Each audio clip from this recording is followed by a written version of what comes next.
మేం గద్దె మీదకి వచ్చిన నాటి నుంచి పారిశ్రామికవేత్తలు ఎగబడి వస్తున్నారు. మేం అధికారంలో ఉంటే చాలు ఇబ్బడి ముబ్బడిగా పరిశ్రమలు స్థాపించడానికి ముందుకు వస్తున్నారు. రాష్ట్రాన్ని పారిశ్రామికవేత్తలకు స్వర్గధామంగా మార్చివేయబోతున్నాం. రాష్ట్రం మొత్తం అంగుళం ఖాళీ లేకుండా పరిశ్రమలతో నింపేస్తాం అనేలాంటి పడికట్టు మాటలను కూటమి పార్టీల నాయకులు తొలి నాటి నుంచి చెబుతూనే ఉన్నారు.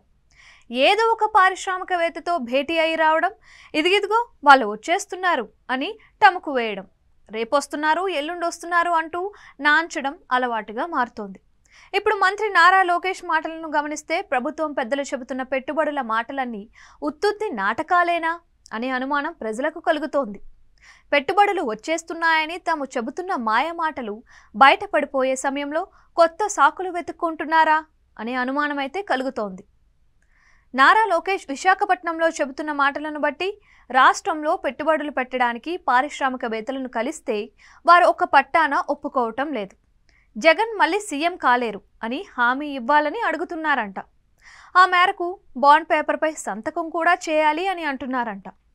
గతంలో జగన్ సీఎం అయినప్పుడు లూలును వెనక్కు పంపేశారని, కియాను ఇబ్బంది పెట్టారని లోకేష్ అంటున్నారు.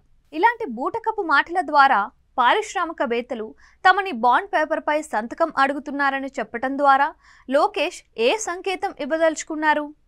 జగన్కు ఇక ఎప్పటికీ ఓట్లు వేయం అని ప్రజలందరూ తనకు బాండ్ పేపర్పై రాసివ్వాలని, లేకపోతే రాష్ట్రానికి కొత్త పరిశ్రమలను తీసుకురావడం సాధ్యం కాదని ఆయన ఏమైనా చెప్పదలుచుకున్నారా అనేది ప్రజల సందేహం. అయినా ప్రజాస్వామ్య వ్యవస్థలో ఒక పార్టీ ఎప్పటికీ అధికారంలోకి రాకుండా చూస్తాం అని మరో పార్టీ నాయకుడిని బాండ్ పేపర్పై భరోసా అడిగేటంతటి తెలివితేటలు గల పారిశ్రామికవేత్తలు ఎవరబ్బా అనే సందేహం కూడా ప్రజలకు కలుగుతోంది.